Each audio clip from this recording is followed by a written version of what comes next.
Aloha, c'est Abby et bienvenue sur le podcast du portail de l'auto-édition.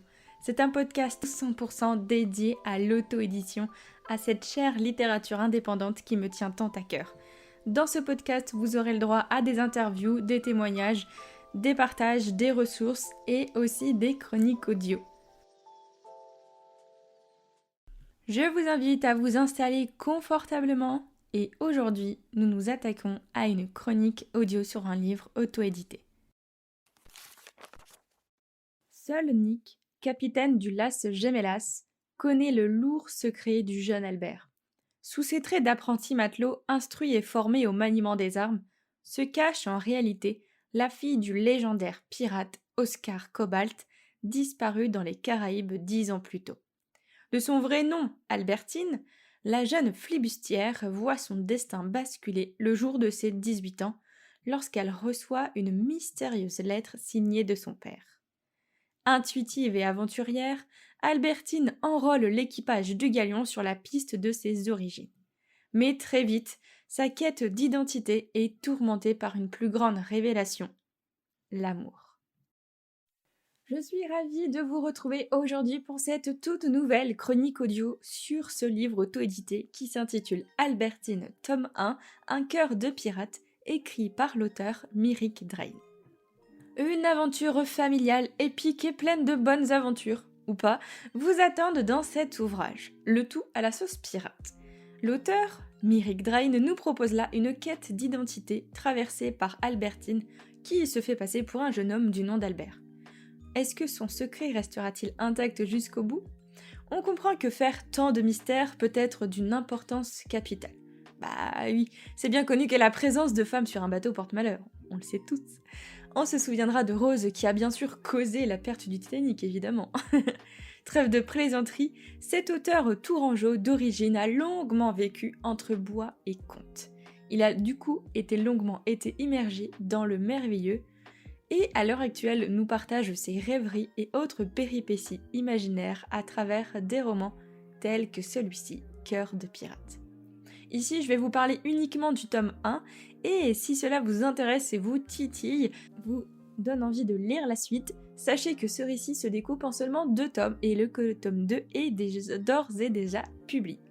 Bref, pas de quartier comme disent les pirates et passons au cœur de cette chronique. On va aller du plus global au plus précis, c'est-à-dire d'abord de l'univers en passant par ses personnages, puis nous allons parler du schéma en lui-même du récit. Qu'en est-il de l'univers ? Que ce soit la couverture, le résumé, le titre ou le genre du bouquin, on s'attend à tout un monde de piraterie. Et est-ce que c'est le cas ? Complètement, de haut en bas, de gauche à droite, de l'endroit à l'envers, on a des pirates dans tous les sens, on a des mutineries, des coups bas, de l'affection entre marins, des batailles navales, des trésors, de l'aventure, des promesses faites de larmes salées d'eau de mer.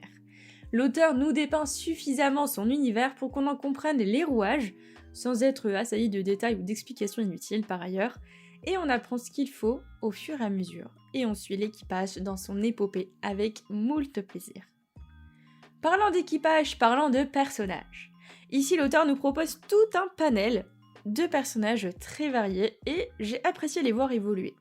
Tout comme j'ai apprécié les voir hors d'un schéma très manichéen. Je m'explique, ce n'est ni tout noir ni tout blanc pour chaque personnage. Ils ont par moments des réactions très humaines, avec des réactions qui les rendent vraiment vivants à mes yeux. Par exemple, si on se concentre sur Albertine, héroïne phare de ce roman, on peut très clairement observer qu'elle se laisse porter au gré de ses pensées, de ses introspections personnelles à propos de son identité, de son rôle, de sa place sur ce navire, et qu'elle a un caractère changeant. Quelques traits distinctifs restent fixes bien entendu, toutefois ses réactions ou ses choix vont être conduits par ses émotions. Et c'est ça que j'ai particulièrement aimé. Parce que ce ne sont pas des robots qui vont toujours agir de la même façon. Chaque personnage s'adapte à la situation et va suivre ce qui les tient aux tripes, ce qui les font avancer dans la vie. Ils sont humains, et ça c'est trop chouette. Parlons maintenant du fil narratif. En vrai, rien de bien folichon. Alors attendez que je m'explique, parce que je vous entends d'ici me hurler de me jeter au requin. Oh L'histoire est belle, Albertine est en pleine quête identitaire, en pleine quête de soi, de son héritage familial également, parce que mine de rien, c'est quand même la petite fille d'un super pirate hyper légendaire, hein, ce n'est pas rien. Il y a de jolies rencontres qui sont décrites tout au long du roman, il y a des moments d'introspection très personnels qui nous permettent de l'accompagner dans toutes ses réflexions internes, mais je trouve qu'il n'y a profondément rien d'original dans ce récit, que ce soit à propos de l'évolution d'Albertine, ou encore que ce soit d'ailleurs sur les événements qui déboulent les uns après les autres à la manière de boulets de canon. Pour ma part, je n'ai pas été franchement surprise une seule fois, c'était presque un enchaînement logique au fil des pages.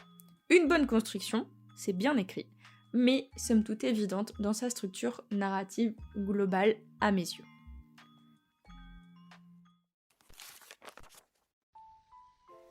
En somme, Cœur de pirate par Mary Drain nous donne une lecture divertissante qui peut convenir du coup si l'on souhaite passer un moment d'évasion à base de marins d'eau douce malgré tout attachant. Si vous aimez les romans de pirates avec une pointe de romance et surtout une grosse louche d'aventure, alors c'est l'ouvrage idéal pour vous. Je vous remercie pour votre écoute, c'était Abby pour le portail de l'auto-édition et je vous dis à très bientôt sur les réseaux sociaux. Prenez soin de vous. Salut!